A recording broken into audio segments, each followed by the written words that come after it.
are you doing out there? Um, so it's March, isn't it? How'd that happen? Oh my goodness. Um, ah, ah. So it's telling me that the connection is excellent, so that's exciting. I don't think I'm going to attempt to play a game on Tabletopia. I think that's just too much for my little laptop here. It stresses it out. So let's just chat. There's a lot to talk about. And of course, I want to know how you're doing. Um, oh, right, Nep. It's not March for everyone yet. Some of you are still in February. You know, I gotta tell you, it's kind of nice to be in the future. Yeah, it is 10 a.m. Saturday, March 1st for me. So far, it's all right. March is all right so far. Man, February flew by. I know, like, people always say that, but truly flew by. But yeah, there's a lot to talk about. I got a list, but let me know how you're doing out there. Let me know. I want to hear some wins. That's what because I got, I hopped on a call with a publisher last night, and because I am 12 hours ahead of Eastern time, it was at 11:30 p.m. last night, and it was not great news. It was not great news. So I want to hear some wins. Please tell me about a win you had recently, or even not, like, just tell me about a win, please. I need to hear some wins. Life related or a game design related, whatever. Yeah, so that sucked. Obviously can't go into details about what exactly the news was, but it was not good. And then, yeah, I saw some other, like, pretty negative posts about one of my games right before that. So just a few things that were just like, ugh. But I definitely feel like my skin is getting a lot thicker. Like, I didn't let either of those things. I did not lose any sleep. Fell asleep pretty easily, pretty well, slept very well. So I guess that's a good sign. I don't know. But yeah, let me know about any wins that you've had. Let me try and think of a win that I've had, so I'm not focusing on the, okay, how about this? When someone posted like something really negative about my game, a couple of people, I started to read the comments. I was like, I can handle this. I'll read the comments. I started to read the comments, and a couple of people were like, we really liked the game. And someone else said, yeah, we also really liked it. And so I'm going to focus on those people. I'm going to focus on those responses. I stopped reading after that because I was just like, I can't do it. I don't think this is a healthy thing for me to do. So I stopped reading. But that was nice to see people being like, actually, I really liked it. And also this person who posted, like, I just really didn't like this game. They didn't give any reason or explanation or constructive criticism. It was just basically this game sucked. And yeah, I have been getting some random, like, 1-star reviews for Blob Party and stuff like that. And like, whatever. I just gotta let it roll off. It's all good. So yeah, so I was focusing on a win. What win have I had? Like game design related. Oh, well, 2 publishers have asked for physical prototypes for one of my games. So that is very, very exciting. That's a huge win. I mean, it means that they're interested enough that they want a physical game. That's definitely a good sign, but it doesn't guarantee anything. But definitely a win. That goes on the win column. So that's very, very cool. I did meet with my game development partner 2 nights ago. And so we are coming out with a mobile game. We actually have decided to launch it as a web game. and then, see how it goes, and then maybe launch it as a game you can download on the App Store or Android Marketplace. So we're going to focus on launching it as a web game. And so we just went over, all the things we need to do in the next month and a half before we launch it, and then all that stuff. So I'm feeling pretty good about that. When we sent out the latest iteration to playtesters, the feedback overall was very positive. So, so feeling pretty good about that. And I'm just excited to publish my own game with my game dev partner on our own terms when we want. We don't have a publisher taking 95%. It's kind of nice. I gotta tell you, it's kind of nice. So we'll see what happens with that, but I'm very excited. And a couple of newsletters ago, oh, hey, Dwayne, how you doing? Thank you. A couple of newsletters ago, I talked about life project management, because I have found that I tend to take on new projects without really thinking about, do I have the capacity for this project? Do I have time for this project? Is it a priority for me? Is it sometimes I'll just start things. And so now I've made a spreadsheet called Life Project Management. And so I have active projects, and I categorize them whether they're business projects or life projects. And right now I'm at capacity. And so until I move one off of my list, so it's either completed or canceled, I'm not going to start a new project. And that has been really helpful. That's been working very, very well. So I'm feeling a lot less overwhelmed, because, of course, I'm always getting new ideas for games, but I'm not I did do some light testing for a new idea, but I did not fully commit to it. I'm just kind of dabbling in it. But overall, I'm not fully starting any new projects. So that's been good. But this helped a lot to focus on my priorities, which are making the physical prototype to send to those publishers for that board game, and then really focusing on launching the web game that I've been working on with my game dev partner. Yeah. So,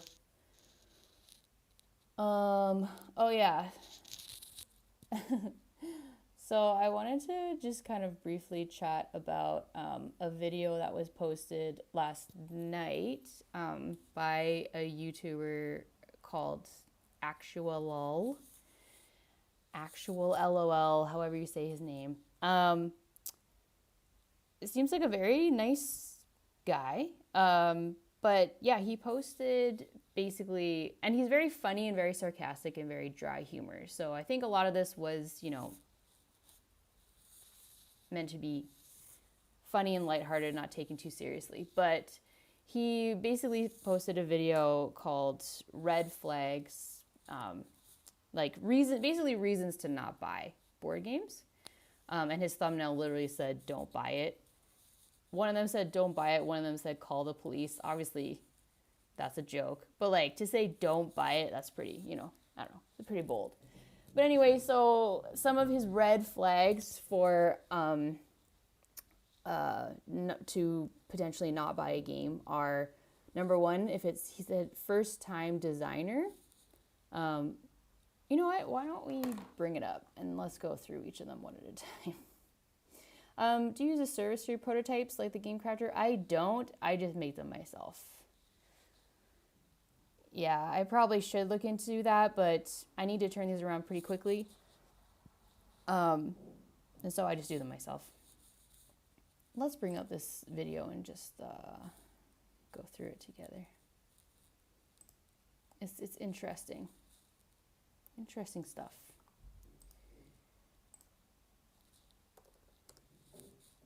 Makes you think. Okay.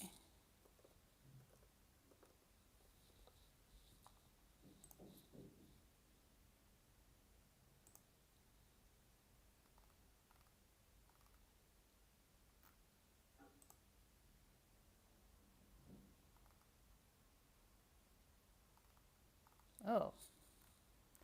Has it been taken down? Sorry, I'll show you my screen. Let me show you my screen here.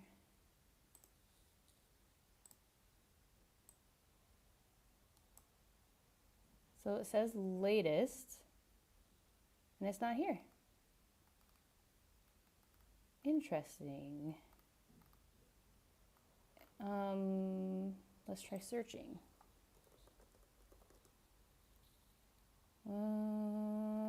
Interesting.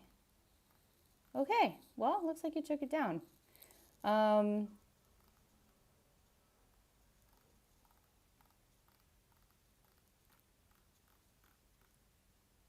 guess so. I mean, yeah. Videos, latest, not here. Interesting. So let's talk about it. Let's talk about the reasons why he may have taken it down. So I'm going to have to go off memory now because it's not there to review. But the first one was if the game is by a first-time designer, that's a red flag. And I think he meant like if it's the first published game by a designer. Obviously, a game that is published by a designer, 99% probably is not their very first game they've ever designed, right? So, meaning if it's a game published, the first published game by a designer, he's saying that's a red flag. You might not want to invest in that. Obviously, he prefaced a lot of these with like, that's obviously there's exceptions to the rules. These are just suggestions. They're not deal breakers, that kind of thing. But obviously, there's quite a few examples of games that are the first published game by a designer that have done very well and are great games. Quite a few examples. I started to kind of start thinking about them in my head, and then I saw other people in the comments gave other suggestions, and I was like, yeah, not sure about that one, but what was most problematic about that one for me was just the idea of not wanting to support or invest in first time in game, like the first published game by a designer. You're like, no, I'm just going to stick with the 10 designers that are established in the industry, and everyone knows I'm only gonna play Stefan Feld games, and I'm only gonna play Reiner Knizia games. I'm only gonna play Eric Lang games because they've been around forever. Everyone knows them. I'm not gonna I've never heard of this person. Why would I buy their game? That sort of thinking is pretty problematic for me, and I think a lot of people. Because it's just like, oh, let's just stick with the same. The people who are in that lucky club. Well, in that club, they've obviously worked hard to get there.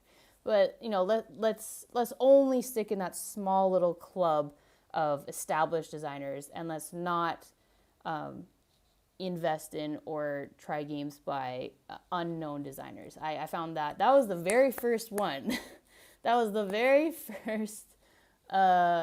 Point, that red flag that he mentioned, and right off the jump I was like, ooh, is this rage bait? Am I being rage baited right now? And so I did not take the bait. I did not comment on the video, but I am talking about it now though, because it's just wanted to see what you all thought about it. But Aaron is saying Google search shows a Reddit post talking about offended comment section. Yeah, the comment section was, people disagreeing with quite a few of the points, and just kind of the tone of it was just very, like, I don't know. Some people said, like, cynical and just, yeah. I think maybe some of the humor didn't quite come through, possibly. I'm not sure. But, and then Aaron says he comments on the post too. Let's find that Reddit post and see what it says.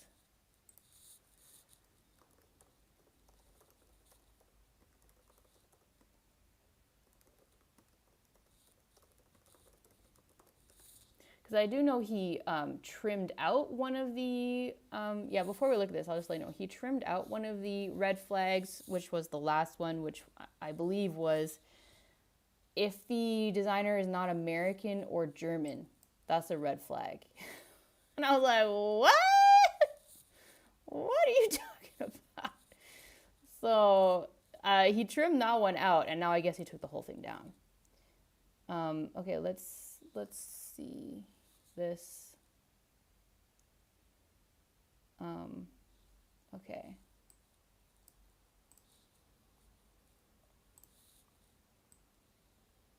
So British YouTuber Actual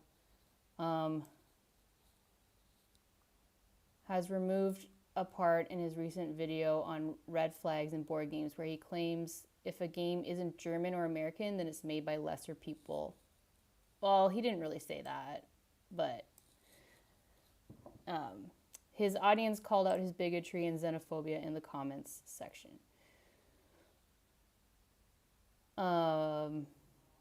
And I guess it linked to the video and now it's not there anymore. Yeah, so does anyone have the quote? It sounds like it could be sarcasm. John has come across pretty progressive in the past, and this has the sign of a joke that didn't land. Instead of doubling down, it took it out. Probably should have added a comment addressing, but otherwise that's the right move. I had the video on the background before it was edited. His point was around 60 of the top 100 videos are designed, that means game, they meant games there, are designed by Germans or Americans, so if it doesn't come from those countries, it's a red flag. Then he also points out that a few complex games come from Spain, so if that's something you like, you can go there. I think he just approaches the red flags thing in an awkward way, but as someone that has seen most of his videos, I don't think he was using sarcasm here. His point on red flags for games he hasn't recommended does come more as a tongue-in-cheek point.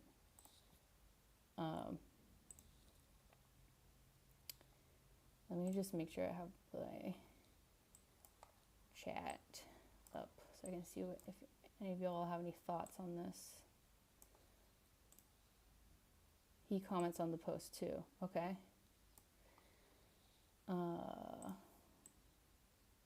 Hey Twitch, how you doing over there? Let me know how you doing over in Twitch land.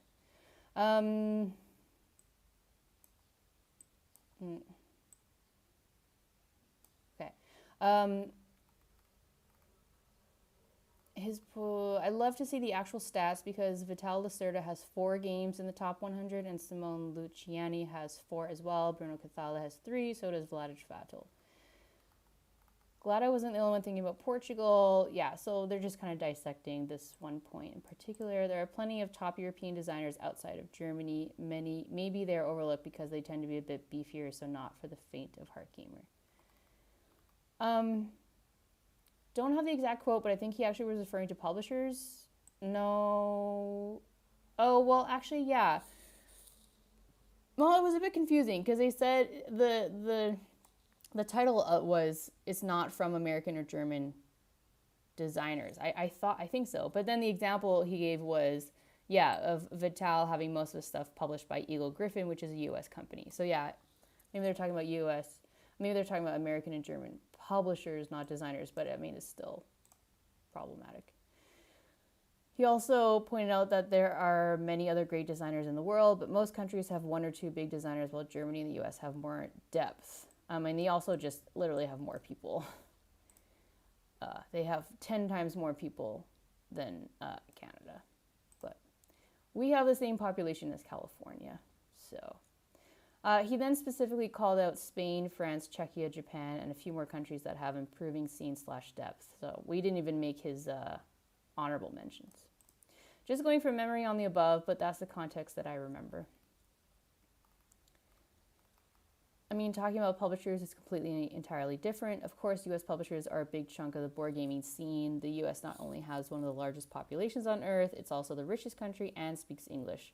But even then, there's a lot of big publishers outside of Germany and the U.S. And similarly, in Europe, Germany is the biggest market because it's 3 entire countries. And of course, out of those, Germany, as the largest country, has the most publishers. What?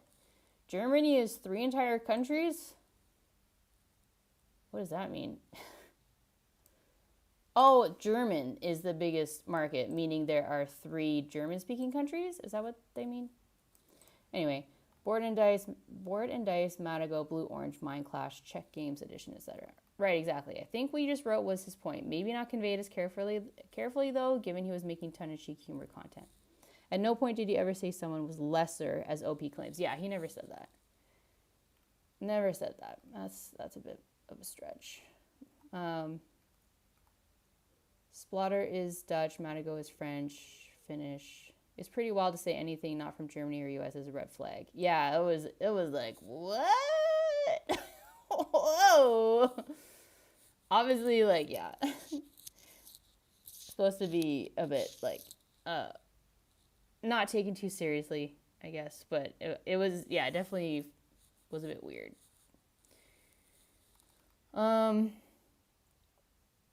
Yeah, so I'm assuming the whole lesser people thing is something OP made up to get people to click on it. Yeah, that's rage bait too.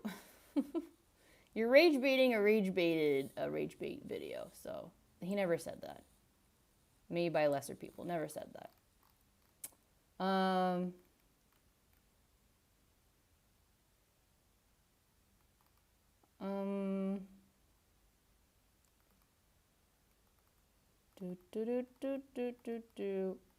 Okay, so here is actual responding. Hijacking the top comment to respond. I'm sorry for offending anyone with a red flag section about American and German designers. Okay, so it was about the designers. Maybe his point was about how Vital Lacerda is not American or German, but they publish most of the games with an American company. I guess that was the point. It was intended as a silly observation around 60 designers in BGG Top 100 being US/German, and also an excuse for a cheeky dig at the UK board game scene. Oh yeah, he also did that, which I don't know if you're from the UK, that probably didn't feel too good, and a silly hot dog joke. But then I tried to shout out some other countries with great scenes: France, Japan, Italy, Poland, Czechia, and Spain, and talk about my love for French designs to encourage viewers to find the styles that suit them. Also mentioning that Spain are making popular heavy games at the moment. To be clear, I didn't say anything about lesser people. That is completely untrue. Yeah, 100%. But regardless of my intent, I clearly made a bad job of it, and so when some Discord members raised concerns, I decided to delete the section from the video. I've also deleted some comments referring to the section because I was then getting new comments confused about people talking about a section that wasn't there, and also because I felt that some of the accusations were completely unfair. I'm not xenophobic, and I'm not an ethno-supremacist. I abhor opinions like that, and it makes me sad that anyone would think that of me. Yeah, people need to chill. That's not what he was saying. Like, yeah, obviously what he said was like icky, but that's not that. I did not say anything about lesser people. Please don't ascribe words to me that I didn't say. That's very damaging. Nevertheless, this was my mistake. I'm sorry, and it won't happen again. Edit, I've now unlisted the video. For now, at least. It's still online at the original link with the offending section still removed, but it won't be shown to new audiences. Oh, interesting. I don't know why I couldn't see it. I'm not a new audience. I'm subscribed. Why can't I see it? Okay. Couldn't ask for a better explanation. Yeah. So, yeah, so basically, I guess maybe I should have gone over his other points before going through that, but his red flags were, first-time designer, self-published game,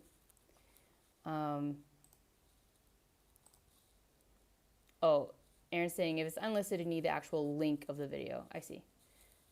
So if you have it in your browser history, you can still see it. I see. Okay. I think I watched it on my phone, so I don't think that'll work. Yeah, so it was, if it's a first-time designer, if it's, self-published. So all self-published games are just a red flag. If it's a first-time publisher, is a red flag. Not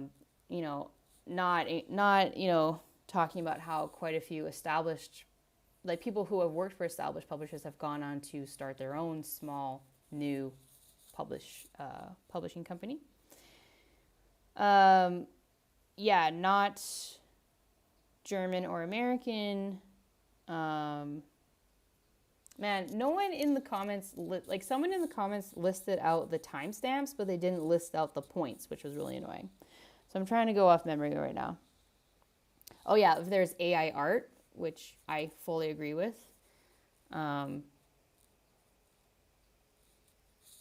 yeah, his point was basically if you're going to cut corners for your art, where else are you going to cut corners for? And also just the ethical issues with using AI art rather than paying artists.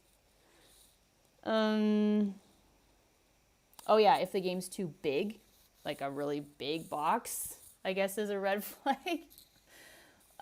If there's miniatures, is a red flag. I think mainly his point was more if the only real selling point of the game is that there are miniatures. And one of them was if the only good thing about it is the quality of the components. Yeah. So, but yeah, I don't want to harp on it because it's like everyone makes mistakes. Everyone makes videos that don't land how you want them to. And I'm glad that he was receptive to the comments because I noticed he wasn't really responding to any of the comments that were upset by what was said in the video. But apparently he was reading them and actually cared and, you know, made some changes and then unlisted the video. So, yeah. That was just an interesting thing that happened last night. And I was curious to see what would happen with it today. So I'm not surprised that it was edited and then taken down. Yeah, just, I don't know. Sometimes reviewers, I don't know. I feel like sometimes they can just be very, I don't know what the word is. There's a certain word, but they can be very flippant with their criticisms and their negativity about board games. And just the amount of work that us designers do to create these things, it's just, man, like majority of us work very, very, very hard to create these games for reviewers to enjoy and to play and to review and for them to just like rip us apart because this is our first published game or we're not from the US or Germany or whatever silly thing.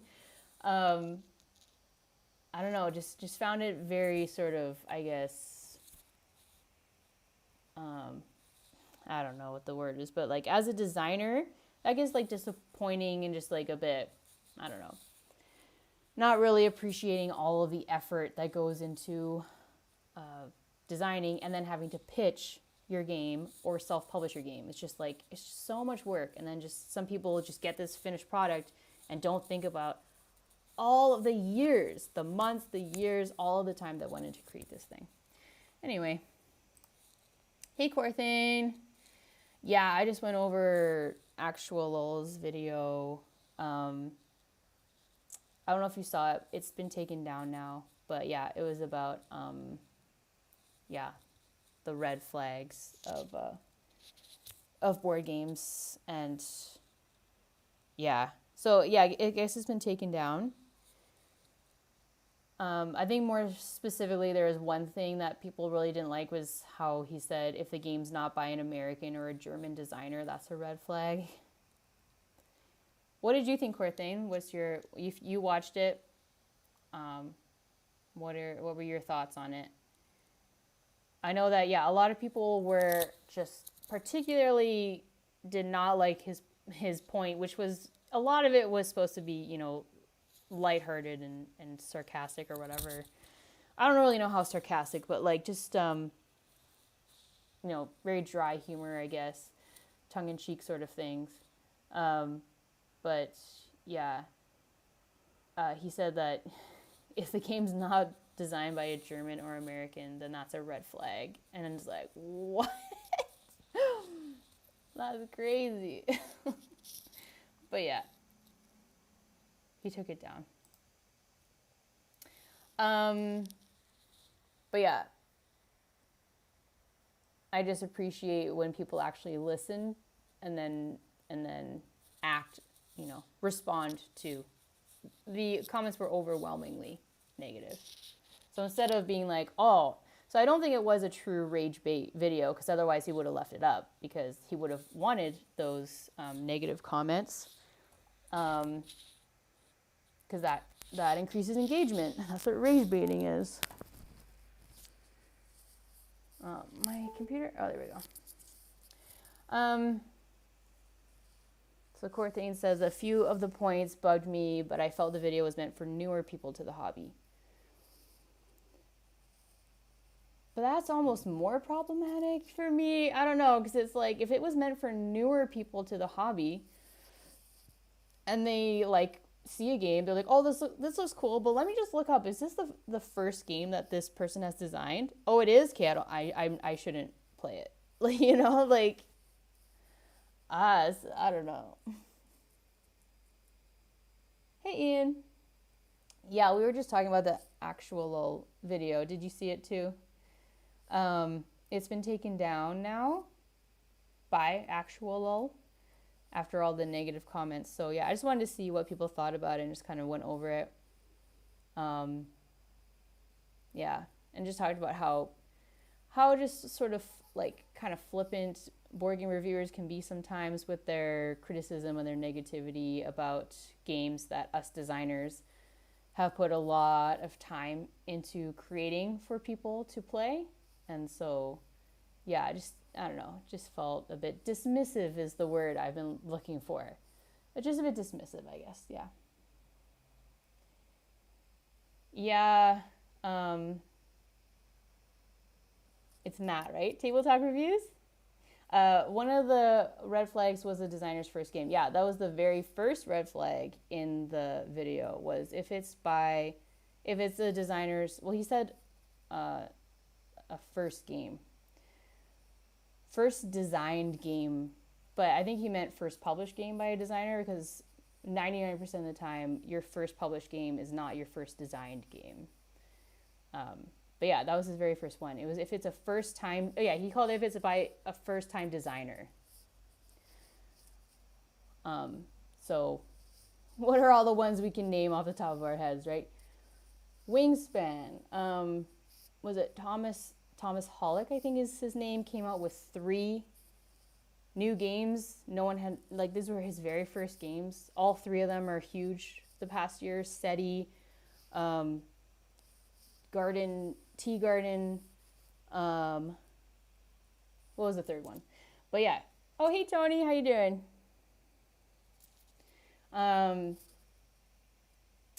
Arc Nova is apparently by first time, is the first published game by a designer. Distilled was Dave Beck's first published game as far as I know. Like, there's just so many. And to come out of the gates with something like that is like, whoa.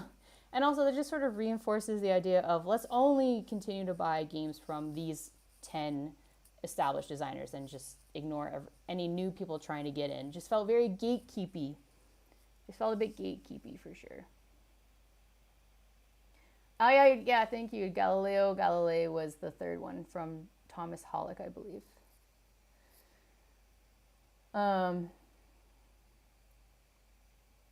Yeah, Min and Elwyn's first was Lost Ruins of Arnak. I still haven't played that, but I definitely want to.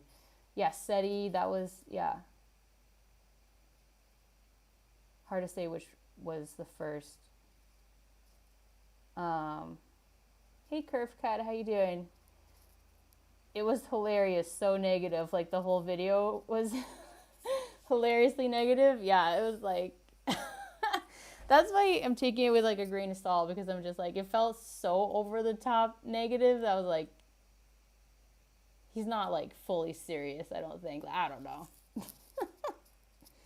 Targi was also a first design. I don't know Targi. Let's look that one up.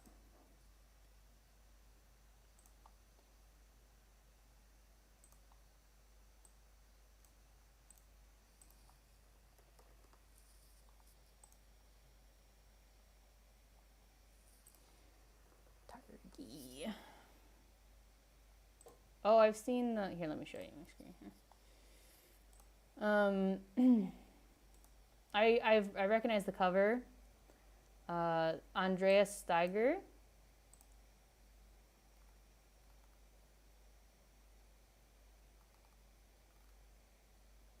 Yeah, that's their only game, published game.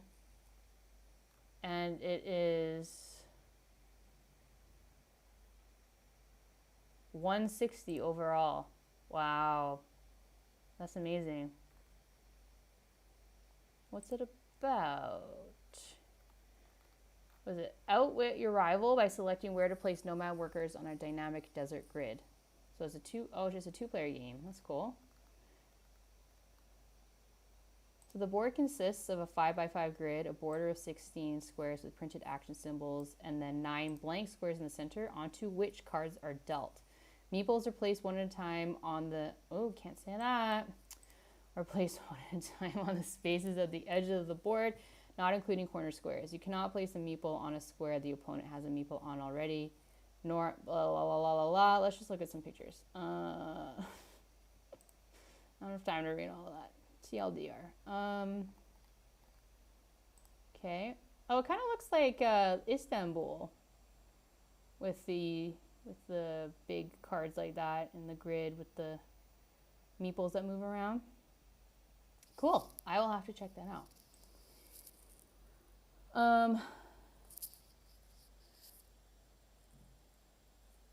Yeah, Ian says, I watch a lot of actual Lulz videos. He's always kind of tongue-in-cheek with his content. This one walked that line a bit thin. Yeah, I think so.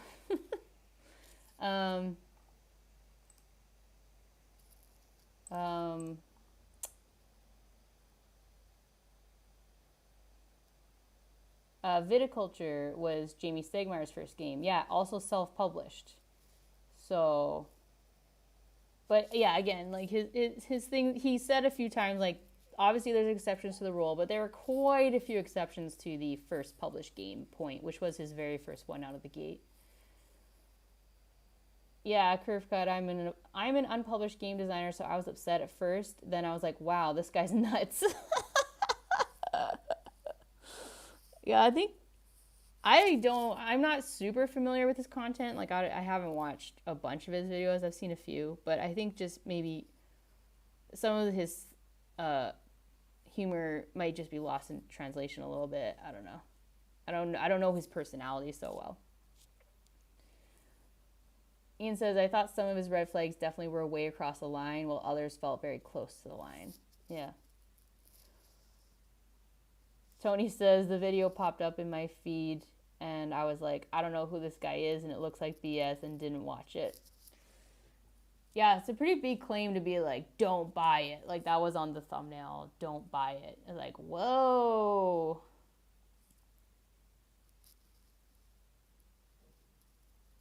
Do they have Canadian plugins where you're at? What does that mean? Canadian plugins. Like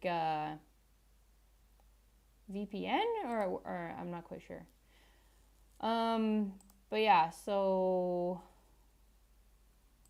let's go to the BGG top 100. Someone also said that Dominion was I never remember, it's X something. Dominion was that designer's first published game, which I didn't realize. Donald X Vaccarino. Can you imagine how many amazing games you would miss out on if you did not play games published by that are a designer's first published game?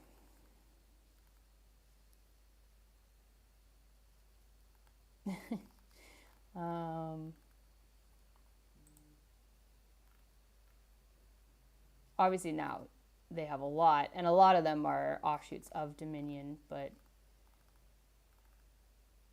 can we sort by year released? Other way. Okay, let's go to the last page. Yeah, Dominion was his first published game. Um,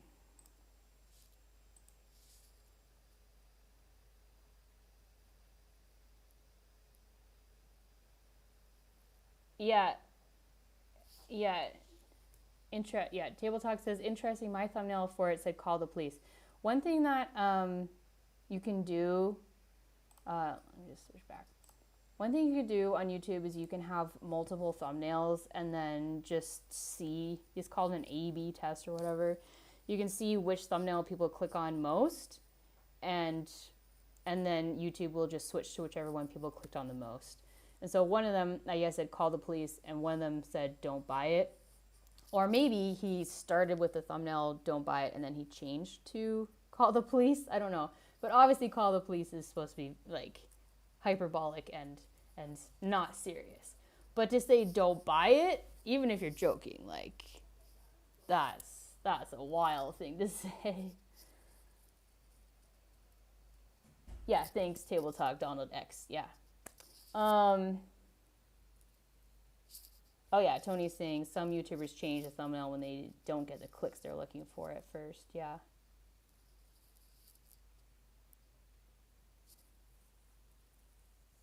Oh, you're saying power cords like for your devices. Like so you mean it like in Vietnam? No, they have uh this. I think that's the right way to turn it. Oh yeah, right here.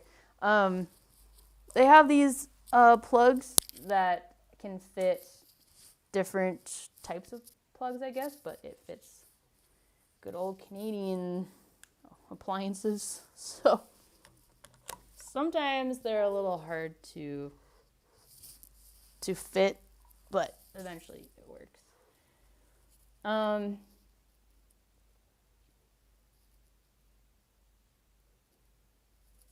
Yeah, they recently added the A/B testing within YouTube. You used to need third-party tools for it. I see.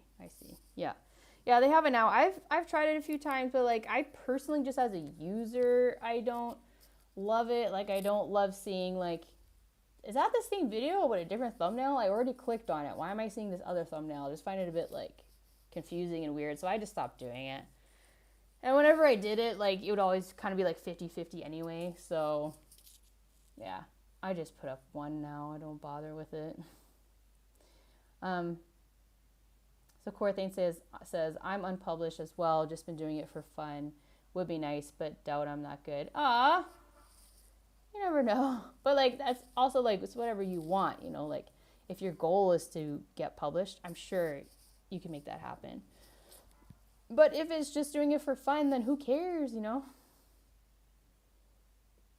I think I definitely am moving towards just wanting to do it for fun. Just the whole rat race of trying to pitch and trying to, working out the contract, make sure you don't get screwed over with the contract, trying to get updates from the publisher about the status of the game, just like, and then things not working out, and yeah, them taking 95%. Like, I don't know, I'm looking forward to not needing to do that and just doing it for fun.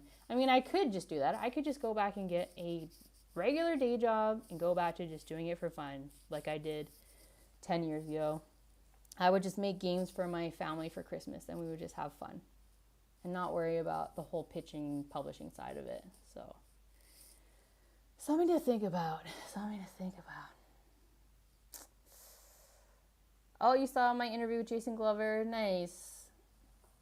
You've loved his games for about a decade now. Yeah, that's so awesome that he's been making games for so long and illustrating, and he puts his games up on the Game Crafter and then they handle the manufacturing and shipping and customer service and stuff. But he still has to prepare the files to then upload onto the Game Crafter. So he's still doing the preprint stuff as well that publishers need to do. So he wears a lot of hats, and he does a fantastic job. I backed his Dust Runners expansion, and so I'm very excited to get that because I haven't played any of his games. I just learned about him recently when I started exploring the Game Crafter more as a self-publishing option. But yeah, I'm glad you enjoyed the conversation. I really enjoyed it as well. Yeah, Table Talk's too lazy to make 2 thumbnails for every video. I feel you. After you've written the script, recorded the video, edited the video, made the thumbnail, the last thing you want to do is then make another thumbnail. Ugh. I have had people reach out to me about, doing my thumbnails for me, but none of the people's sort of style has really vibed with me, and I don't know. I don't know. I'm just still just doing it myself. I'm still just doing everything myself. I know I need to start paying or hiring people to do stuff if I want to actually scale up a bit. But I don't know. It's tough to invest and like hire people when you don't really have the money to do that. But I know that doing that will then hopefully generate stuff. So it's about investing in the business, which is something I need to think about for sure. Oh, hey Travis, how you doing? Sorry, it's a little warm in here. I turned the AC off because I didn't want the noise to bother people, but I'm going to turn it on because I'm hot. I could also take this hoodie off, but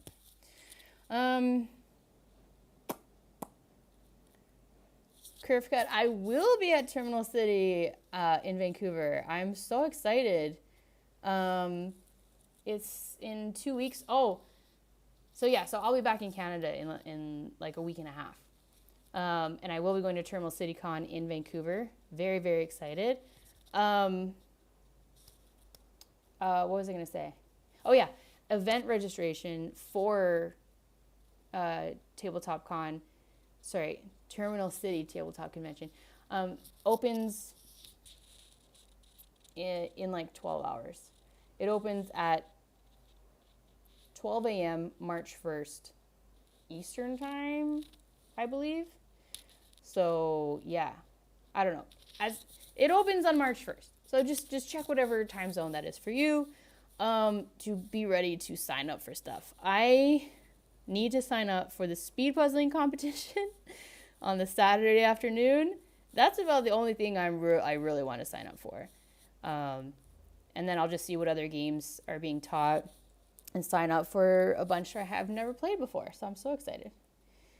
No, I love Terminal City Con. I literally plan my travel around Terminal City Con.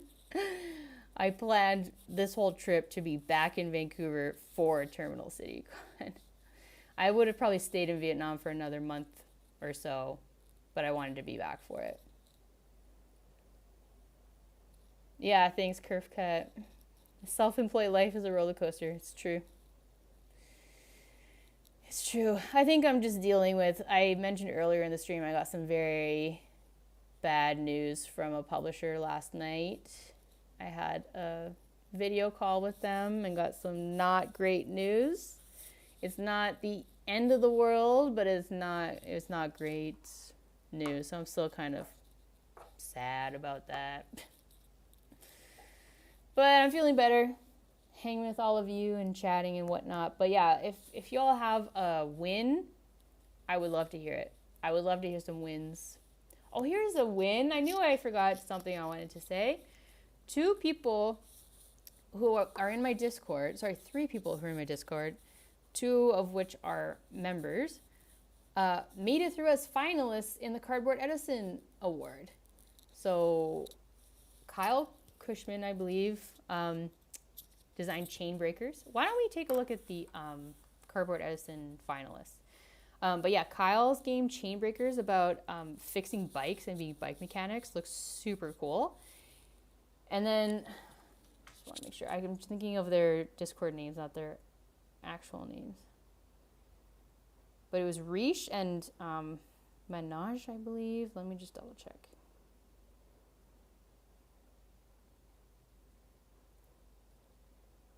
Manny and Riche designed Theology, and we playtested that game with them a couple months ago. So I was so excited to see those move through to be finalists in the Cardboard Edison Award. Why don't we bring that up and check that out? None of the games that I judged made it through, which I actually was surprised. There was one I thought might make it through, but it's so tough to move through. Okay, why don't we take a look at this?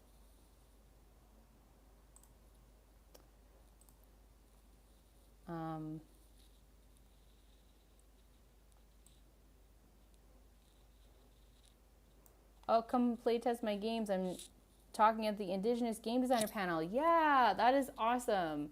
Yeah, I definitely want to check that out if I have time. I did see that. That's very, very cool.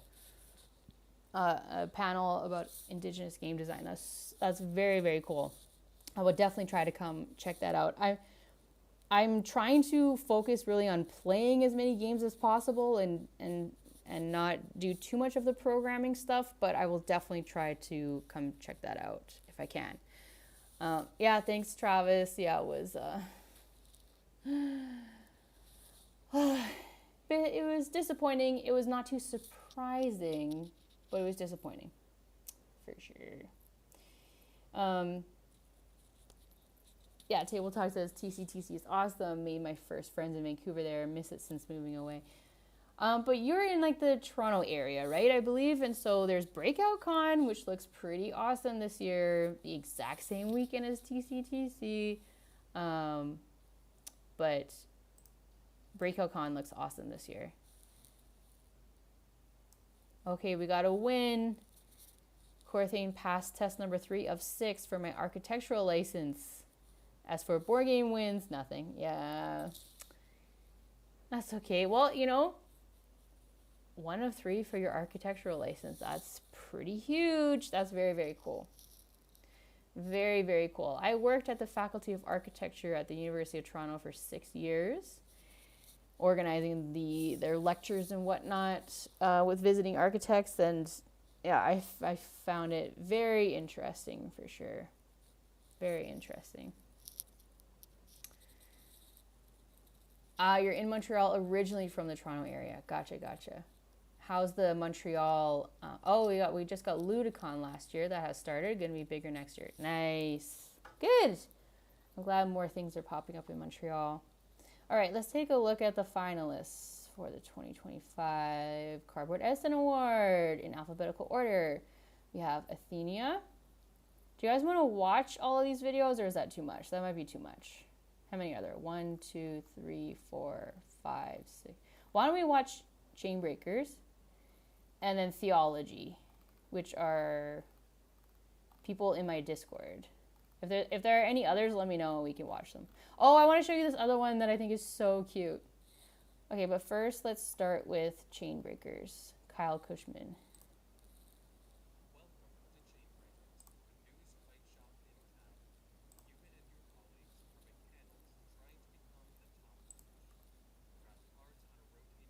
Sorry,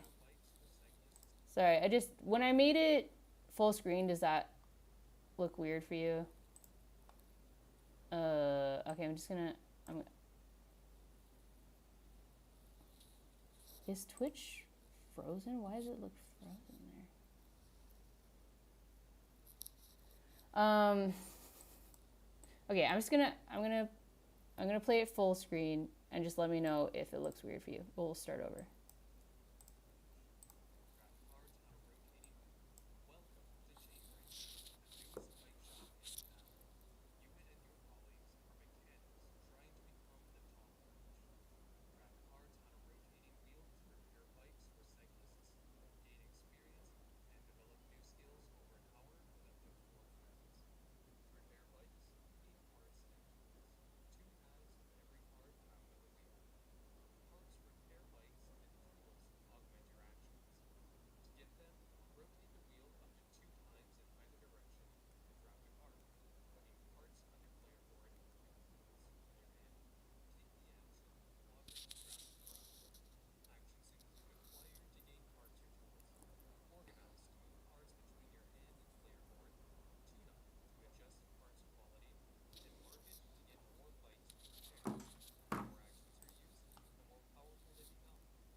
Okay, it looks like you can't see what I'm seeing. Is that right? Can you not see the video?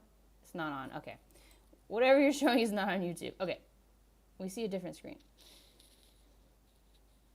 The first Kickstarter game we did content for launches next Tuesday, so our vids and quotes will be on their Kickstarter page. We are also previewing and filming for 2 more upcoming Kickstarter games this weekend. Nice! Oh, that's exciting, Ian. Good job. We see you in the corner and then multiple windows and a really lovely frozen picture. Yeah, I don't know why that picture looks frozen on Twitch. Like it's not there. Like what the heck? Okay, cool. So let's watch this tiny. I don't know why you can't see this when it's full screen. We'll watch a tiny video. Why don't I do this? Big brain moment. Yes. Okay, let's do that. Try it again. You're saluting something.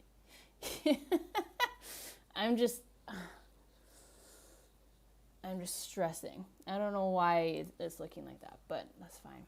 Okay, ready? I can still see your comments here. Okay, let's try this again. No, I'm sure that's a great game, but that's not the one that we're watching right now. We're watching this one. Okay, let's try this again. Chain breakers.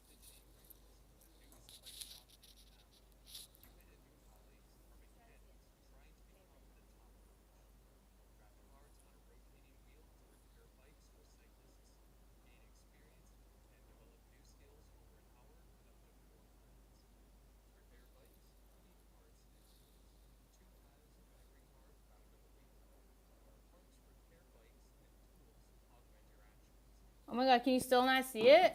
Oh my god, what the heck?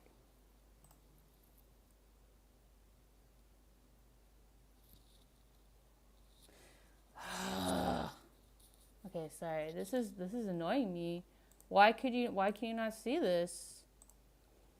Okay, why don't we let's do this. Let's go here and then let's go back. No, it's just this. It's just a frozen your screen. Can't see what you're clicking on. Fantastic.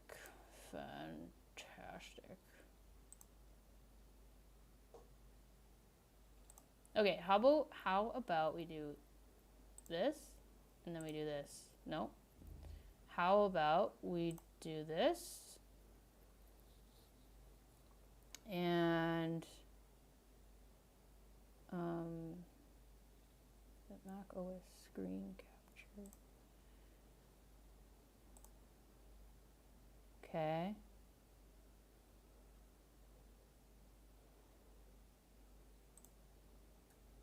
Okay. Ooh, this looks like something is happening. Just had to add a new just had to basically re-add the screen share thing. For some reason it was frozen. Okay, now it looks very zoomed in. That's all right, we can fix it. We're going to do this.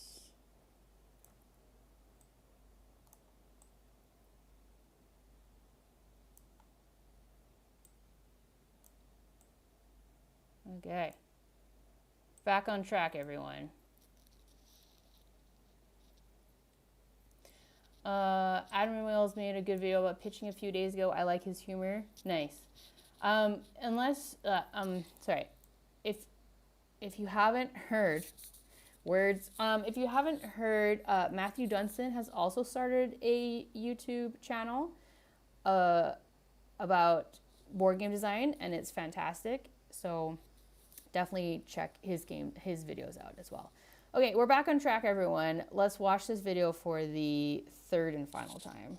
And hopefully you can actually see it.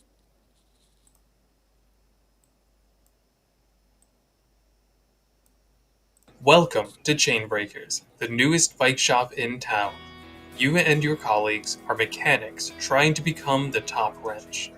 Draft cards on a rotating wheel to repair bikes for cyclists, gain experience, and develop new skills over an hour with up to 4 friends. To repair bikes, you need parts and tools, 2 halves of every card found on the wheel. Parts repair bikes and tools augment your actions. To get them, rotate the wheel up to 2 times in either direction and draft a card, putting parts on your player board and tools in your hand. Take the action of the quadrant you drafted from. Actions include acquire to gain parts or tools, organize to move cards between your hand and player board, tune up to adjust the parts quality, and market to get more bikes to repair. The more actions are used, the more powerful they become. Once an action is fully upgraded and used, however, the game ends. You can use any amount of tools at any point during your turn. For example, use the ultrasonic to replace cards on the wheel, or the mallet for bonuses when you take the organize action. Repairs are completed when parts in one of your columns meet or exceed what a cyclist wants. You'll always gain experience from repairing bikes, but completing a repair exactly how they want scores you rep and bumps them to the next tier, like bronze to silver, making their next trip to the shop more valuable. As you gain experience, you can develop new skills. Skills both give you new actions and lets you complete silver and gold cyclists. Silver and gold cyclists give you more experience and rep, pushing you ever closer to becoming the top wrench. Chain Breakers is a game that puts the tools in your hand to get riders back into the saddle. By combining card drafting and action selection with a rotating wheel, you can perfectly line up what you need with what you want to build a community of cyclists. Happy riding! Sonic to replace cards on the wheel. Yeah. Very cool. Lots of really cool things happening in this game. And I just love this idea of rotating the wheel to draft cards, but then that is also linked to the action of that quadrant as well. So it's kind of, it's like the entwined drafting mechanic, right? So, yeah, you want those cards, but then do you want that action? Do you want that action? Whatever. So I love that sort of decision space. And then I also really love how the end game is triggered by once a certain action has been done a certain number of times. So if you want to try to speed up the end of the game, if you feel like you're winning, then you could try to maybe do that action a few times to trigger the end of the game. Yeah, that's very cool. And I can see this game just being very satisfying, like once you completely finish fixing a bike and then it's done, sort of that contract fulfillment is very satisfying in games. So there's lots of very cool things happening in this one. And I just love the theme too. The idea of being a bike mechanic and then using this wheel in the middle, that really works well with the theme. So I wonder if Kyle came up with this wheel mechanic and was like, this looks like a bike wheel. Maybe it could be something to do with bike mechanics. Or if they thought of, I want to do a game about bike mechanics, and then thought, oh, it might make sense to have a wheel. That age-old question, what came first, the theme or the mechanics? Yeah, multi-use cards are always very cool. Yeah, the two halves and everything. Yeah, love that.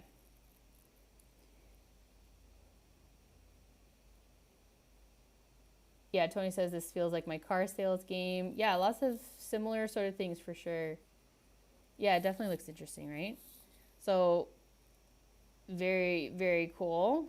So we'll see. So now all of these games, the designers all need to send in physical prototypes to the Cardboard Edison judges, and then they will get together with some judges in person in New Jersey, I believe, where they will play all these games in person, and then they'll pick the winner and the honorable mentions based off playing them all IRL. Yeah, I will not be going to that, so it's not all the judges, it's just whoever can make it down for that. Okay, I wanted to show you this one. No, wait, I'll do theology first. So this theology is by Manny and Reish. Theology.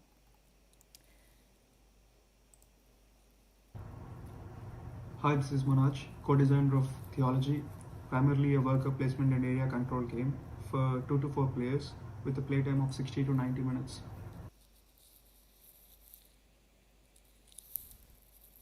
While there are a lot of games set in Greek and Egyptian mythology, we notice that very few games represent Indian mythology or culture. This was our inspiration for this game.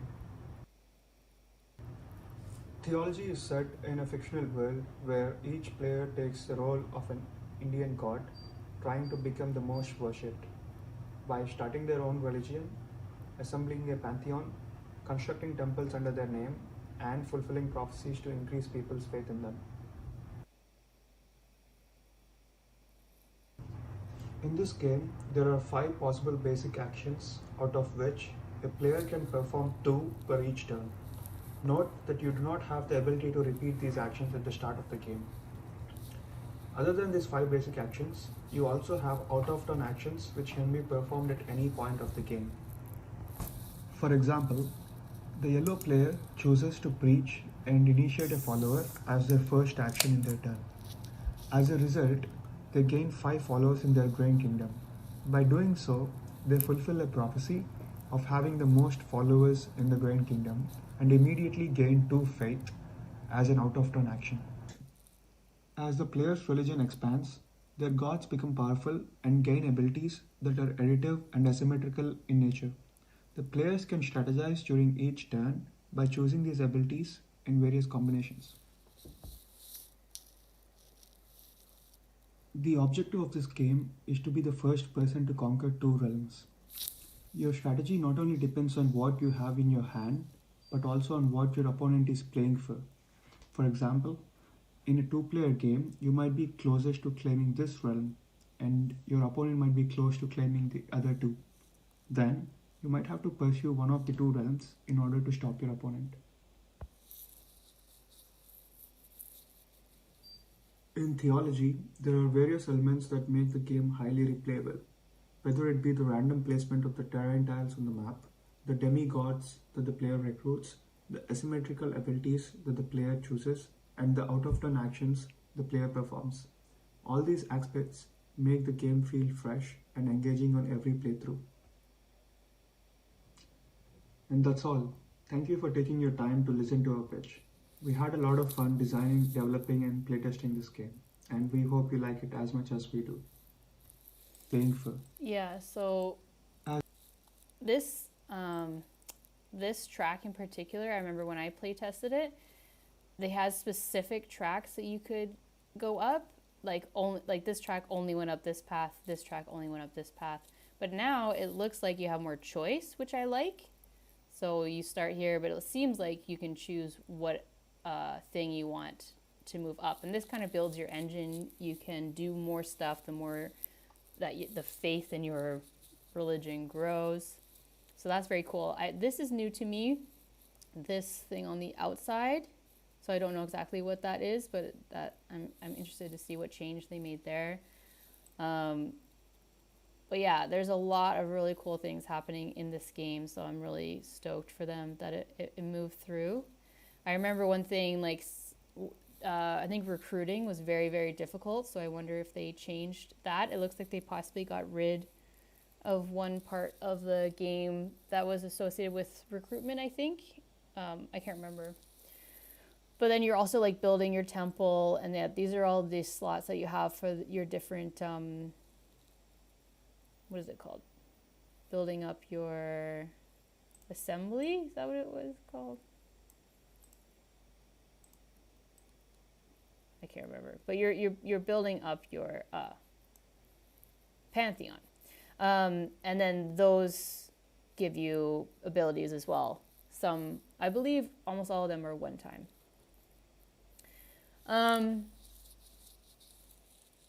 Yeah, it looks a bit like religion in the Civilization games. Okay, I haven't played those, but I wonder if they were inspired by that.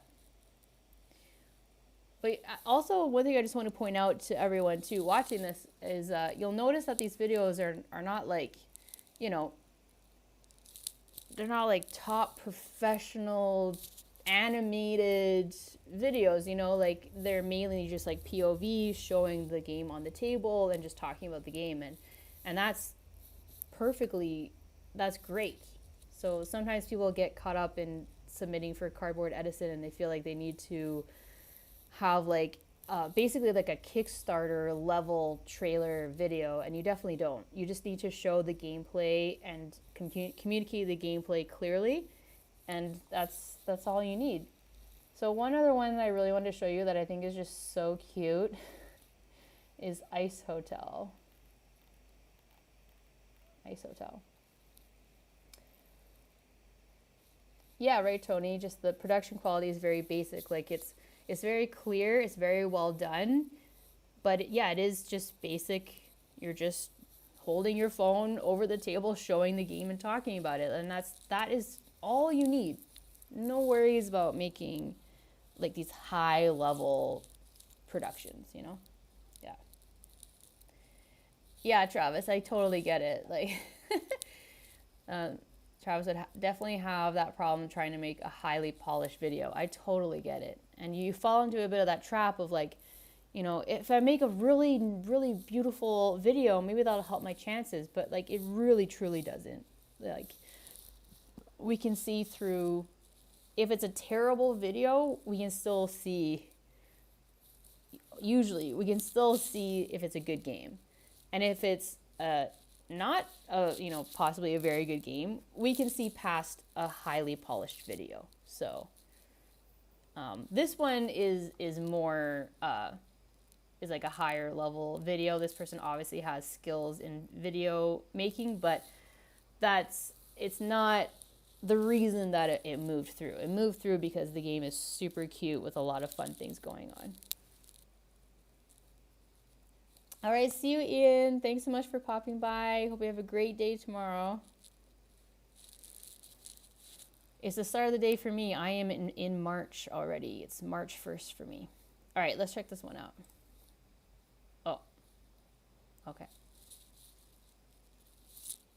Things are heating up at the Ice Hotel, and that's not cool. Here's our hotel with the front desk, central elevator, and lower lobby constructed the same for each game. The rooms are random, and each one starts with a random bag. And that's it for setup. Let's play. Your job is to retrieve as many bags as possible and return them to the front desk before the hotel melts. On each of your turns, you have 4 moves to divide amongst your 2 penguins as you see fit. Penguins move from floor to floor in the elevator and door to door in the hallway. But some parts of the hotel don't have doors, and some won't even have hallways once things start melting, so navigation for flightless birds can be tricky. Luckily, you can play an equipment card on each of your turns to help you break the standard movement or pickup rules. In addition to that, each player starts with 2 espressos. Chug one of these on your turn to gain 2 extra moves and the ability to play as many cards as you can manage. Bags are picked up automatically when you enter a space, up to a maximum of 4 bags per penguin. If your tiny little legs are too tired to carry on, you can use a move to have your penguin throw its bags to your other penguin. So think like a team, even though there's only one of you. Deliver bags to the front desk and add them to your score pile.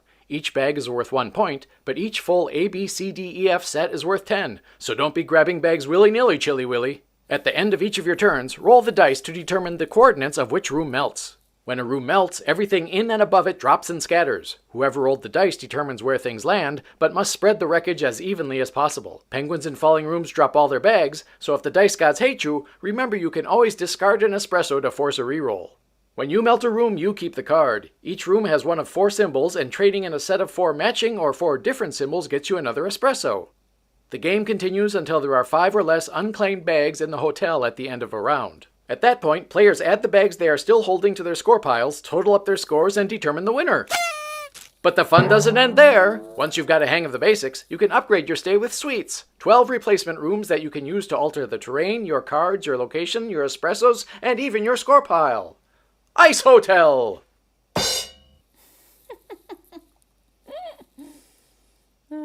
That's such a fun video. But yeah, just a very, very cute. See you, Curve Guy. Thanks for stopping by. But yeah,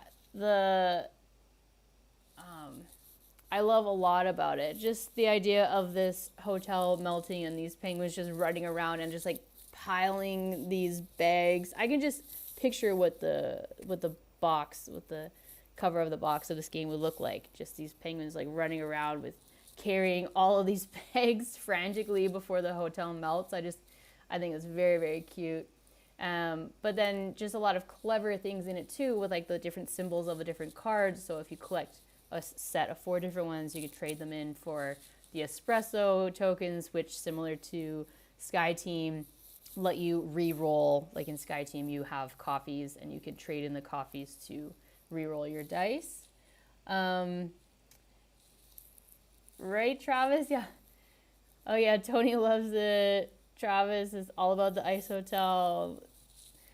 Nep would play all 3 of those, right? And all of these are fantastic. Like, I just showed you 3, but if you have a here, I'll paste this link. If y'all want to watch all of these. I'll put the link in the chat. Like this one is super cool. This is about building up your plate with these different symbols, and depending on like the different symbols that you have there, you'll complete different goals. So just at the end, everyone will have these really beautiful looking plates that they've put together. Oh yeah, this was a really interesting word game where you are putting out a word and then you can put a word on top of it, but it can only overhang by a certain number, and then you can then use tiles from the lower level to build words on top to build your tower up. But you always need to have two continuous lines, like the structural integrity of the tower needs to be intact with at least two continuous lines, otherwise your tower will collapse.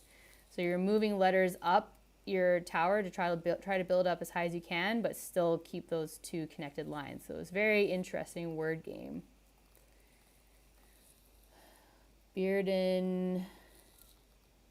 I don't remember every single one of these. Tactical dice placement game where you compose artwork by drafting and positioning colorful paint dice on your canvas. Yeah, I love that. Very sort of not a typical theme that you would see. I love themes that are a bit more sort of artsy like that. Very cool. Yeah, Tony, there's always a bit of a delay on YouTube. It's super annoying, but Twitch is usually a lot better with that. So, and also, you know, if anyone wants to follow me over on Twitch and help me get to 50 followers, I just need one more. That'd be pretty cool. There's Tony. Oh yeah, this one branching out was cool about like building this 3D tree. I think it's co-op. Yeah, co-op. And there's all these different sort of placement conditions you're trying to meet. But I think everyone has a secret objective that they can't share, and then there's like a team objective you're trying to accomplish. And so it's those are always tough, you know, when you have like, okay, it's co-op, but I have a secret thing that I need to do and I can't tell you about it. So hopefully I don't mess you all up by doing this thing. But yeah, it looks very cool on the table. Then we got chain breakers. Oh, the .com. The .com one was very cool as well. It comes with an app. And so you start, it's kind of like chess, like a chess timer, where on your turn, you're losing like $100,000 every second or something like that. And so once your turn is done, you click the button and now your opponent starts losing money. So you're trying to, you know, do things quickly so that you don't lose too much money. Oh, hey! Oh yeah, it's so confusing, Table Talk, because now it says 50 for me, but then yeah, if you look other places, it'll say like 49. So I don't know, but for me, it's saying 50. So thank you. Thank you. Woo.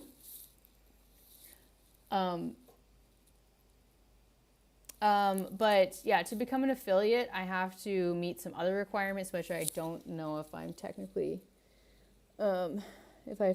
met them, because you have to stream a certain number of times per month. And since it's the start of the month, technically for me right now, it may have reset. But yeah, this one was really, really cool, where if you take a really long time on your turn, you'll lose a bunch of money. And then if either player reaches $0, then they automatically lose. So that was really interesting. And yeah, so you're basically trying to build up your .com company. Free range.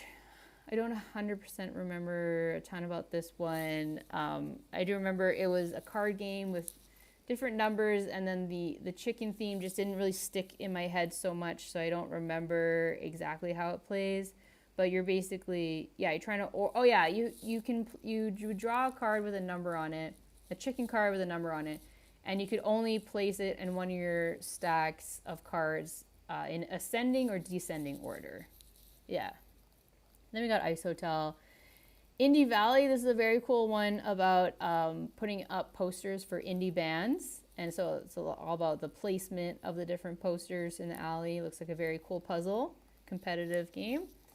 Invasion looks very interesting. So it's a 1v1 game where it's a human versus alien, and the human is trying to understand the alien's language, and the alien is trying to steal the human's data, I think. And so whoever accomplishes their goal first wins. Kingdom on the Rise looks very cool as well. You are building up a kingdom like 3D, I believe. Yeah.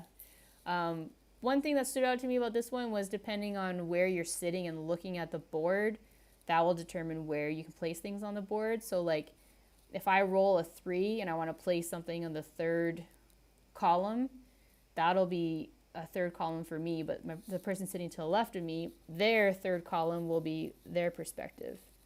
So that was interesting for sure.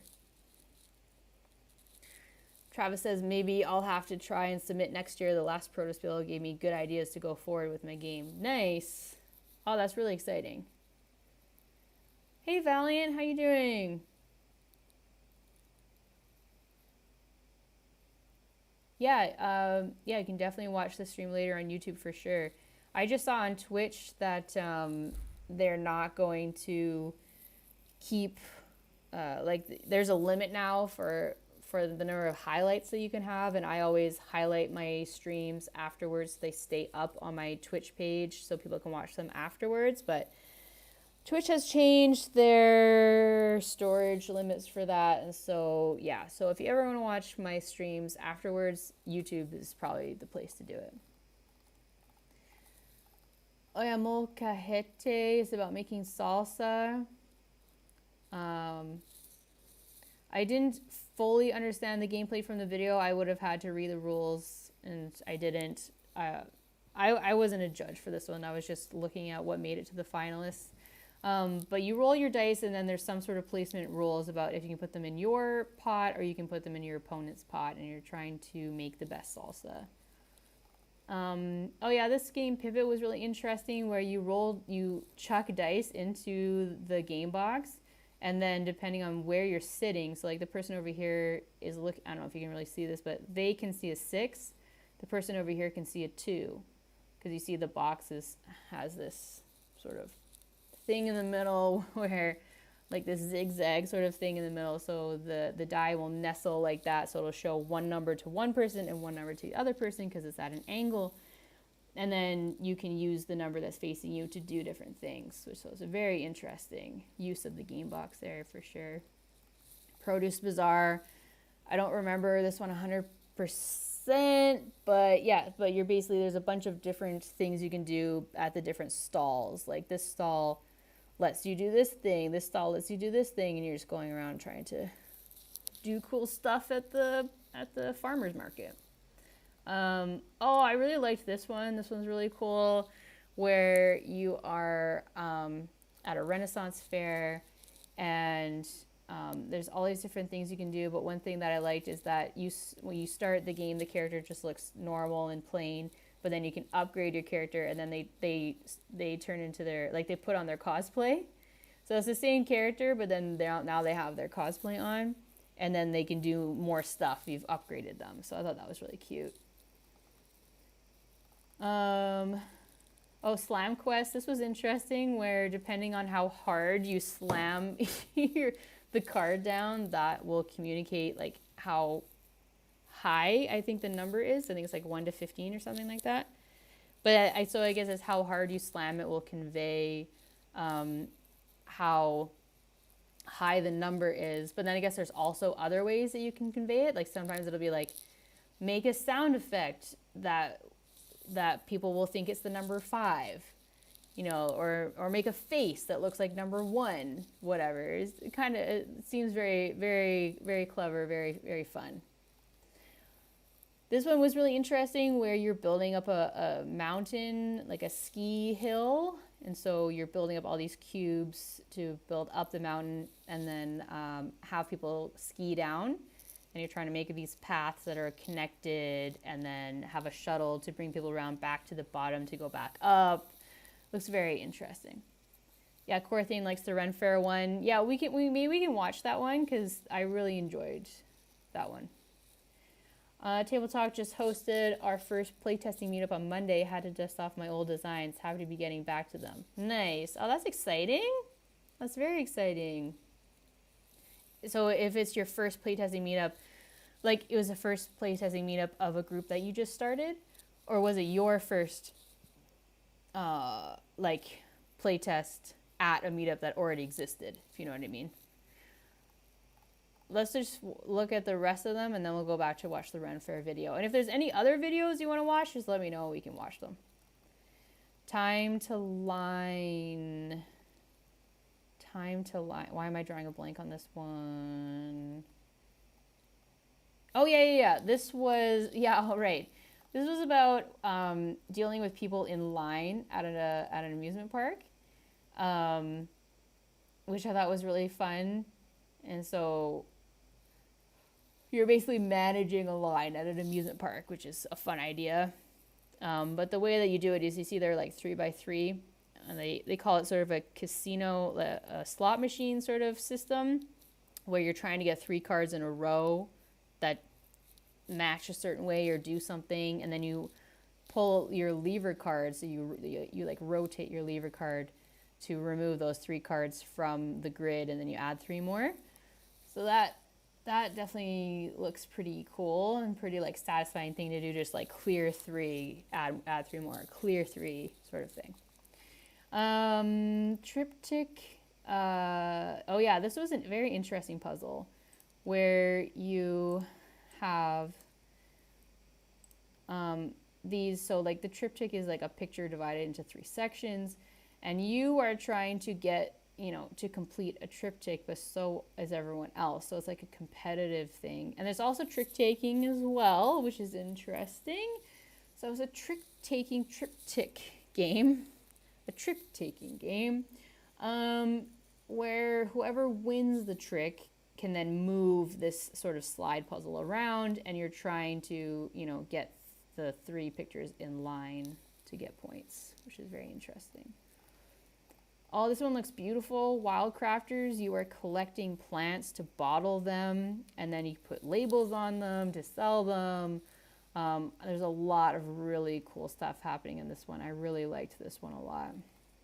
Yeah, okay, so let's watch the Ren Fair one, and then maybe we'll watch that Wildcrafters one as well, and if there's anything else. Yeah, Table Talk says the art looks really good in the Ren Fair game. Yeah, and as a judge, I really don't look at that.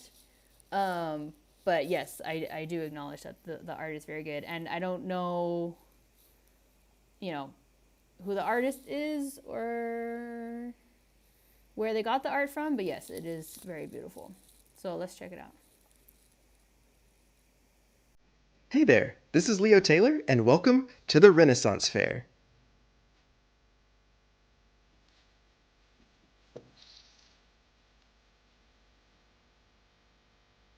Renaissance Fair is a snappy park building strategy game for 1 to 6 players, where you all compete to earn the most positive reviews for your section of the fair.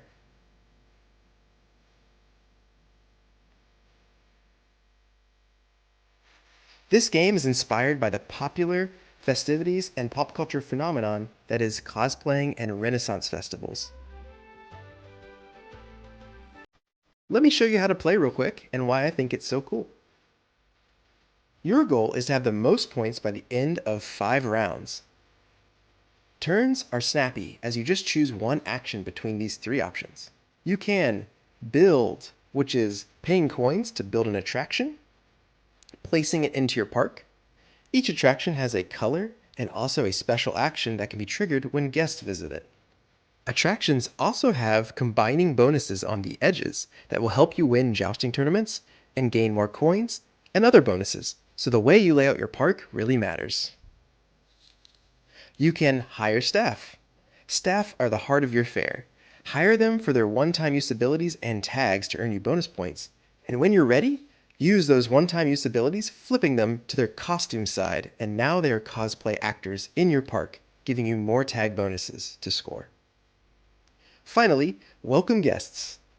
Bring a lively crowd into your park. Choose a group from the park and place them one by one onto attractions of matching colors. But here's the catch. You must place them one by one onto different pathways, so clever park design is key. As you place them, you'll trigger those attraction bonuses like earning points for every turkey leg served in this spot. Turns are fast and engaging as players just take one action and play moves to the next player.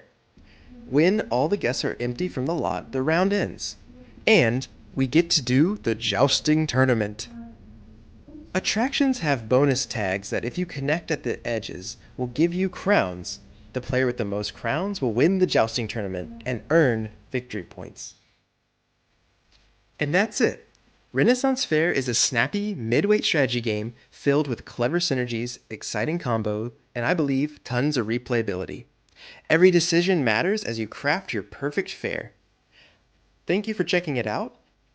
As always, I'd love to play it with you or send you a demo copy.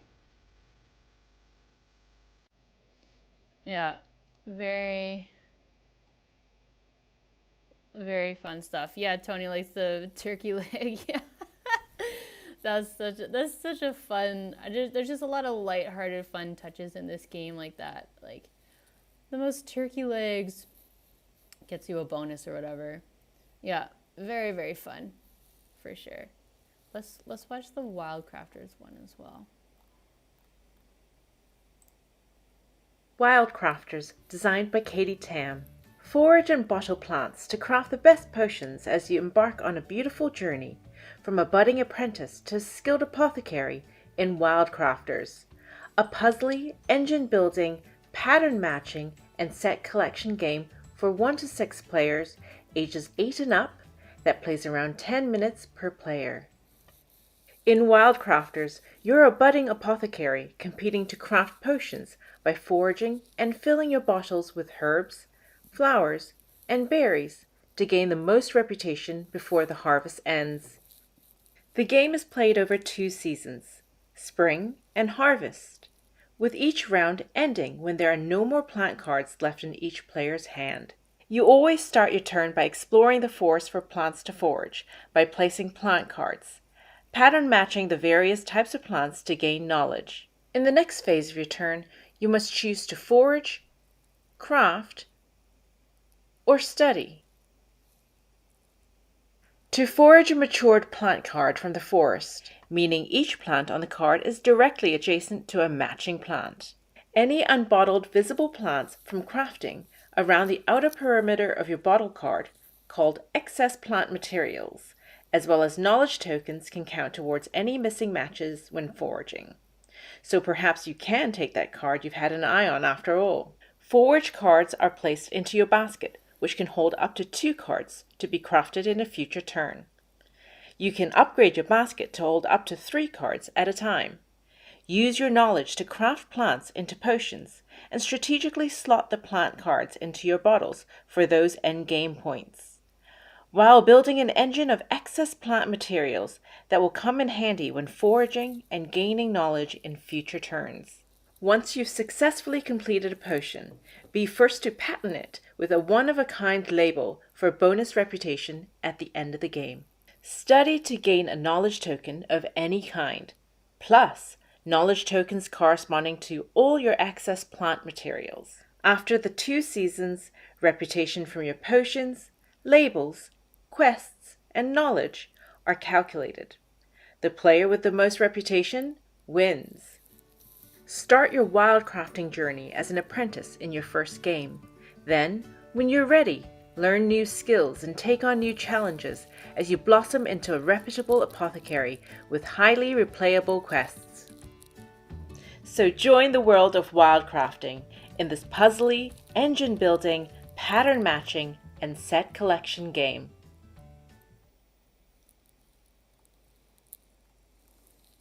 Yeah, so Cortane really loves the Token of any kind. layering the with the cutouts. Yeah, isn't that so cool? But yeah, Ed, yeah, the finalists have been announced. So these are all of the finalists that we have gone over. So I included the link if you want to check out all of the other finalists videos. We've watched a few on stream today. But yes, the finalists have been announced. But yeah, isn't that such a cool thing visually? Like having these cutout cards and then sliding, like tucking the cards behind to layer them to fill up the bottles. Like that's just so clever. I love that so much. And then I just personally love how satisfying it must be to place the label on top. Like, does that not? Like, oh, that just looks so good. I love that. Yeah, this one's very, very visually cool, but also a lot of mechanically interesting things happening as well. So yeah, this one definitely piqued my interest. We will see what happens. This one is not a solo game, so you're all bottling you're all bottling different potions, and I think she said whoever has the most knowledge at the end wins. Let's see. When you're ready, learn. The player with the most reputation wins. Most reputation wins. Yeah. The potion making with the cutout card looks very satisfying with the way the ingredient cards layer in. Yeah, totally, Travis. Satisfying to layer in the ingredients and then cover it with a label. Oh man, I don't know why I find that so satisfying. I love it. And you know, I've never seen a game about this, like with this theme. So that's very, very cool. But yeah, so these are the finalists. Man, it was a very, very tough competition this year. They had 348 submissions. And these are the ones who made it through. So it was very tough competition to make it through. So yeah.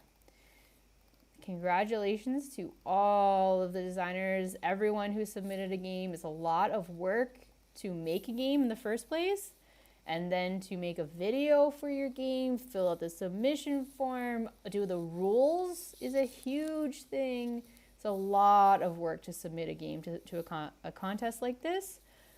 So just congratulations to everyone who participated in the Cardboard Edison award. And just it's just so inspiring to see just such creativity and just so many cool different ideas. Like personally, I just find it very, very inspiring seeing, like, being a judge and then seeing the ones that made it through, but just seeing all the games, like all 15 or 20 games that I judged were just so different and so interesting. So you're all just so creative.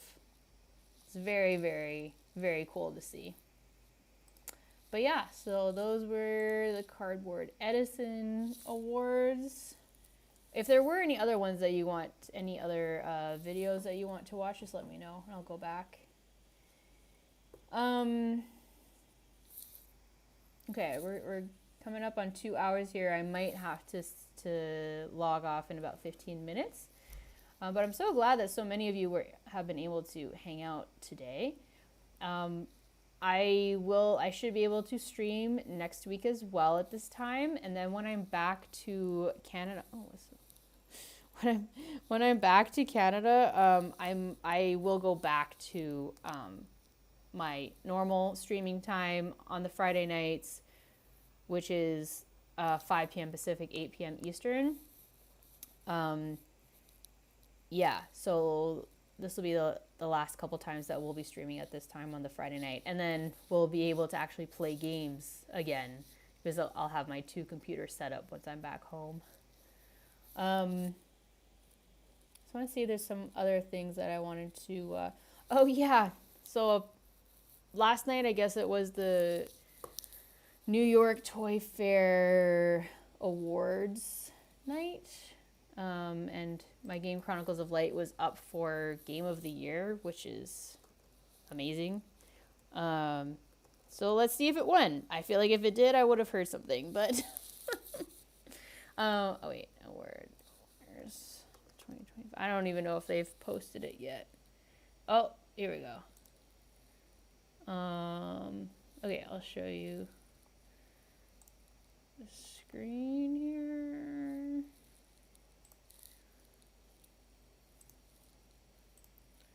Okay. The most la. Okay. Doll of the year. Game of the year was Uno Show 'em No Mercy. Womp womp. So I guess we didn't win. I haven't played this. Has anyone played this? I've seen it, and I think I've heard really good things. So congrats to the designers of this game. Actually, I find that just a little bit surprising. I guess I think Flip 7 was nominated for this, so I thought Flip 7 would win. But yeah, that's the one that I was nominated for, or Chronicles of Light was nominated for. But yeah, thanks Travis. Yeah, it's very, very cool to be nominated at all. Like, holy moly, very, very cool. But yeah, this is a very, you know, mass market award ceremony. So I haven't actually heard of a lot of these. Grown up toy of the year, Lego Ideas, Jaws. License of the year, Bluey. Outdoor toy of the year, plush of the year, preschool toy specialty.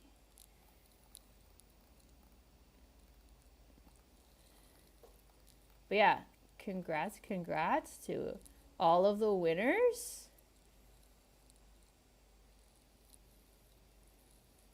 Yeah, Dwayne. Yeah, they just keep coming up with ways of reinventing their classics. Yeah, so let's see what makes this different from regular Uno. Maybe they have some gameplay, some rules we can... Hello. Thank you. Looks like people really like it there. So that's something. Let's see. Okay. Uno Show 'em No Mercy is our most brutal Uno game yet. It has a ton more cards with way tougher penalties. Draw 10 cards. And new rules that will have players stacking, swapping, and drawing more cards than ever before. And there's even a mercy rule. Yes, we get the irony if things get too rough. There are 2 ways to win in this merciless version of the classic game. Get rid of all cards or knock all other players out. Oh, and if you manage to get down to 1 card, don't forget to yell Uno. Standard. Just an aside.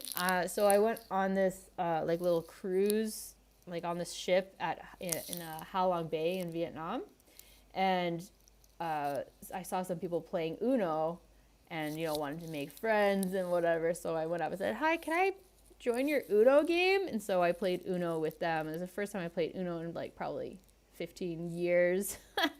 But yeah, so it's a pretty brutal game already. So it's interesting to see. Although I don't think we were playing completely right, but whatever. I did not come very close at all to ever getting Uno. Tougher action cards. Skip everyone. Draw 6. Draw 10. You can pass the penalty to the next player. That's standard, right? Whenever a 7 or a 0 card is played, players must swap hands with another player. Swap hands. Oh, that's new. Wow. The mercy rule means that if any player gets 25 plus cards in their hand, they're out. Ooh. Yeah, I like that because when you have like a fistful of cards, it's just like there's literally no way. Just eliminate me, please. It's not possible. More cards mean more chances to show opponents absolutely no mercy. Makes a great gift. Yeah. Interesting.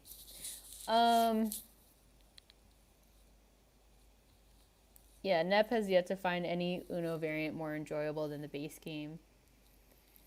Yeah.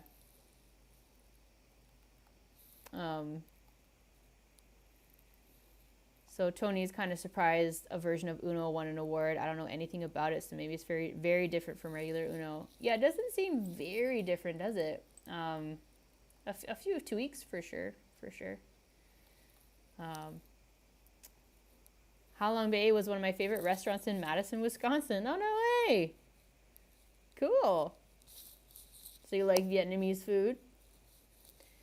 I have found that when I say I love Vietnamese food, I really mean I love one dish of Vietnamese food. But it's one specific dish that I always get whenever I go to a Vietnamese restaurant. I have realized that, but there's definitely a lot that I have enjoyed.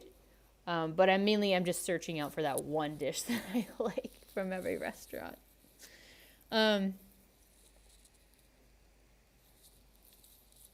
Yeah, so it's all good, but yeah, I'm glad I didn't fly out to New York for that. 'Cause I was like, maybe I should cut my time in Vietnam short so I can be there in New York for the award ceremony. But I did not, and that's good because I didn't win anyway. But yeah, so that was that. There's some other things I wanted to tell you about.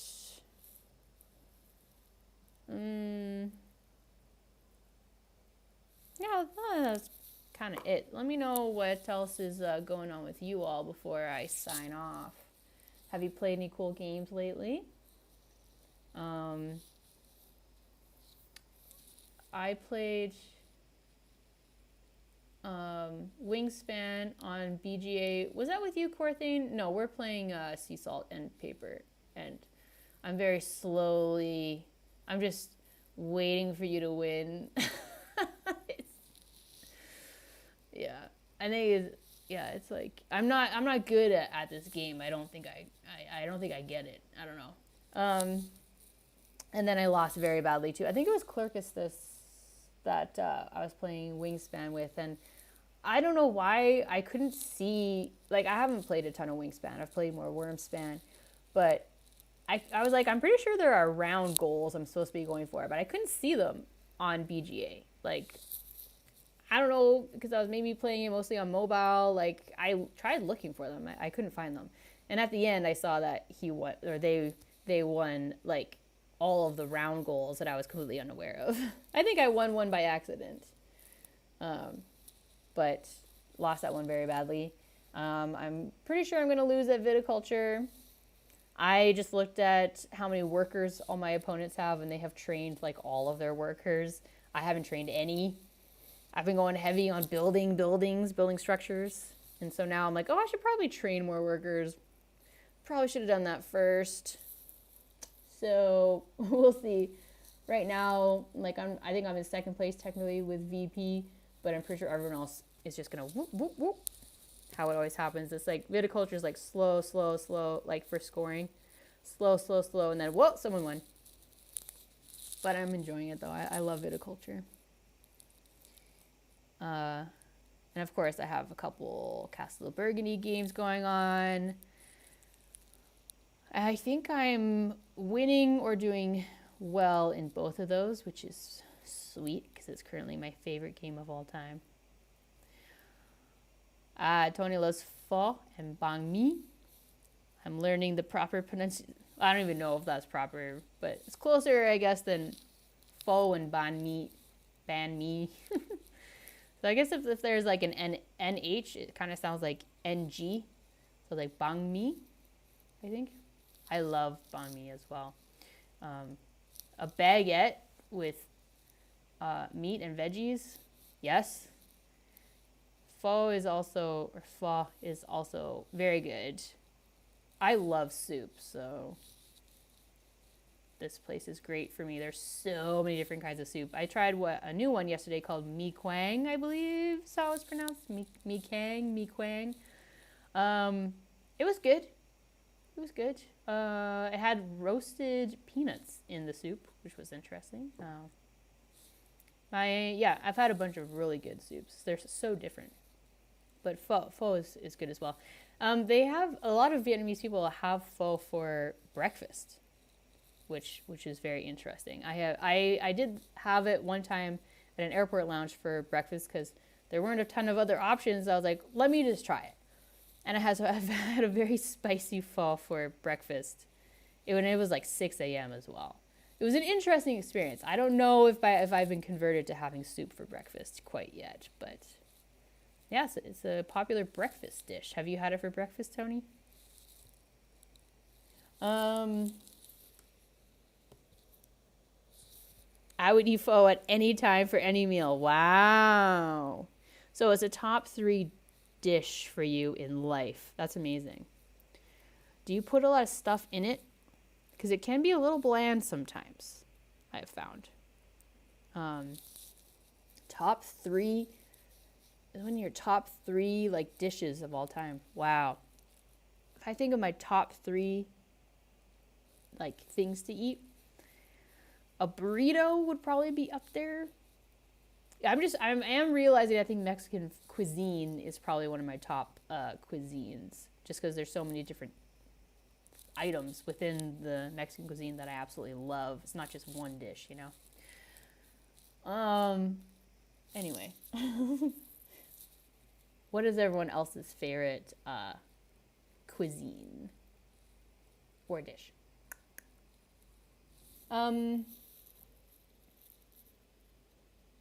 Yeah, I think I talked about all the other things I wanted to mention today. Thank you so much to Table Talk Reviews, which I believe is Matt, for getting me to, it's telling me 50 followers. So it depends on what screen you're looking at, but I see 50. I don't think I've got an email from Twitch saying I've reached affiliate status, because like I said, I need to stream a certain number of hours for the month. It's technically March 1st for me today, so I might need to meet all the other thresholds before I'm an affiliate. But getting the follower count is huge. So thank you very, very much. There's an excellent pho place near Travis that he's gone to for his birthday dinner a couple times now. It's just that good. Nice. That's awesome. Y'all are making me want to go find some pho for lunch. Might have to go do that. Yeah, so I will be back in Canada in a week and a half already. Holy moly. So I'm currently on Fuquo Island, I think is how it's pronounced.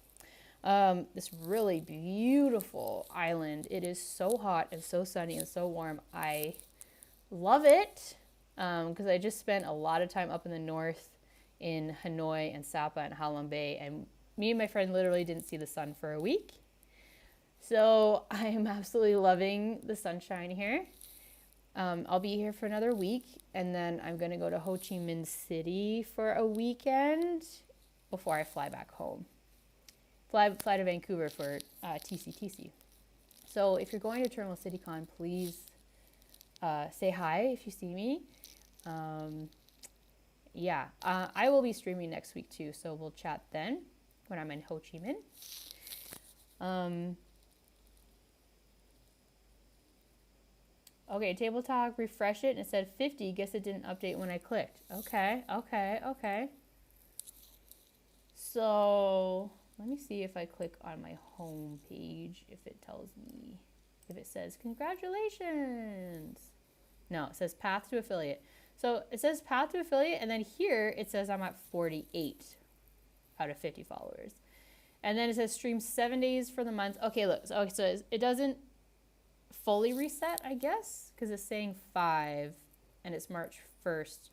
So instead of per month, like March 1st to March 31st, maybe it means every 30 days, which would be great because resetting at the start of the month would be pretty annoying and having to build that up completely again. But I have reached the other ones, which are stream 8 hours per month and average 3 concurrent viewers per stream. Yay!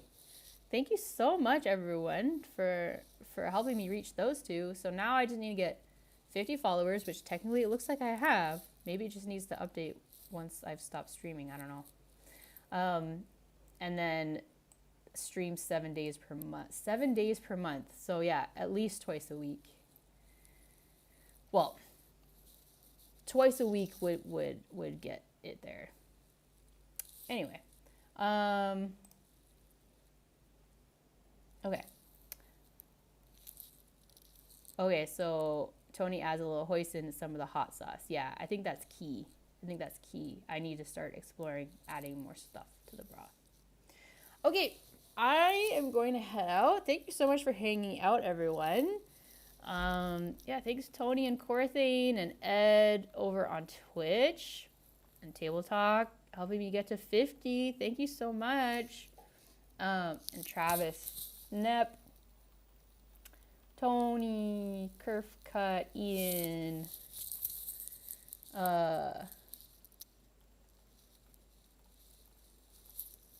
Valiant popped in, Aaron, Dwayne. Yeah, thank you so much for hanging out. Yeah, I hope you have an awesome day or night wherever you are in the world. It's been super, super fun. And I will see you on Tuesday for a co-working stream and next Friday for another hangout. Possibly play a game if the internet wants to cooperate. Probably not. I'm not going to risk it, I don't think. But yeah, hope you have a great day, great weekend. Talk soon, everyone. Bye.